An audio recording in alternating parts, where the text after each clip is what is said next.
Hey guys, welcome to unique cinema talkies. Here come the review of Retro. Suriya garu, పూజారి గారు act చేసిన ఈ cinema plot విషయానికి వస్తే, పారి అనే ఒక రోడ్ తన చిన్నతనంలోనే అమ్మా నాన్నలు కోల్పోయి జోజీ జార్జ్ గారికి అతని వైఫ్ కి దొరుకుతాడు. అలా దొరికిన హీరోని వాళ్ళిద్దరు పెంచుకుంటారు. జోజీ జార్జ్ గారు తన దందాలకి హీరోని రైట్ హ్యాండ్ గా వాడుకొని మంచిగా ఎదుగుతాడు. అలాంటి టైంలో పారి మినిని కలిసి ప్రేమలో పడతాడు. తన కోరిక మేరకు అన్ని వదిలేసి సాధారణమైన జీవితం బతకాలనుకుంటాడు. దాంతో జోజీ జార్జ్ గారికి హీరోకి మధ్యలో గొడవ మొదలవుతుంది. ఈ గొడవలో అనుకునే సంఘటన వల్ల హీరో జైలు పాలవుతాడు. మళ్ళీ వైలెన్స్ జోలికి వెళ్లడంతో హీరోని వదిలి దూరంగా వెళ్ళిపోతుంది. జైలు నుండి బయటకు వచ్చిన హీరోయిన్ వెతుకుంటూ ఓ ఊరికి వెళ్తాడు. ఇంతకీ హీరోయిన్ కలిసారా? ఆ ఊరికి హీరోకి ఉన్న లింక్ ఏంటి? జోజీ జార్జ్ గారు వీళ్ళని వెతుక్కుంటూ వచ్చి ఏం చేశాడు? ఆ ఊర్లో ఉన్న కల్ట్ గ్యాంగ్ కి హీరోకి సంబంధం ఏంటి? ఇవన్నీ తెలియాలంటే ఈ రెట్రో సినిమా చూడాల్సిందే. ఈ సినిమా ప్లస్ పాయింట్స్ విషయానికి వస్తే, first plus point Karthik Subbaraj గారు స్టైలిష్ మేకింగ్. టైటిల్ కి తగ్గట్టే 90 స్టైల్లో చాలా స్టైలిష్ గా తీశారు. ఆ రోజుల్లో ఉండే స్టైల్ ని, సూర్య గారిలో ఉండే స్వాగ్ ని రెండింటిని బ్యాలెన్స్ చేస్తూ సీన్స్ చాలా బాగా రాసుకున్నారు. సూర్య గారికి ఇది డీసెంట్ కంబ్యాక్ అని చెప్పుకోవచ్చు. హీరోయిన్ పూజ హెగ్డే కి కెరియర్ లో one of the best character పడింది. సంతోష్ నారాయణ గారి మ్యూజిక్ BGM చాలా బాగుంది. Camera work, colour grading excellent. Production values కూడా చాలా బాగున్నాయి.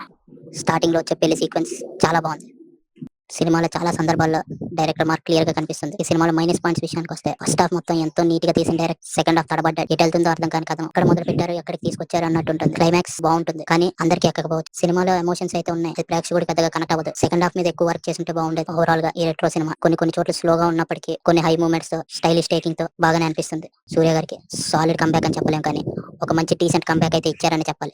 ఈ రెట్రో సినిమాకి యూనిక్ సినిమా టాకీస్ ఇచ్చే rating 2.75 out of 5. For more filmy related content, do subscribe to unique cinema talkies.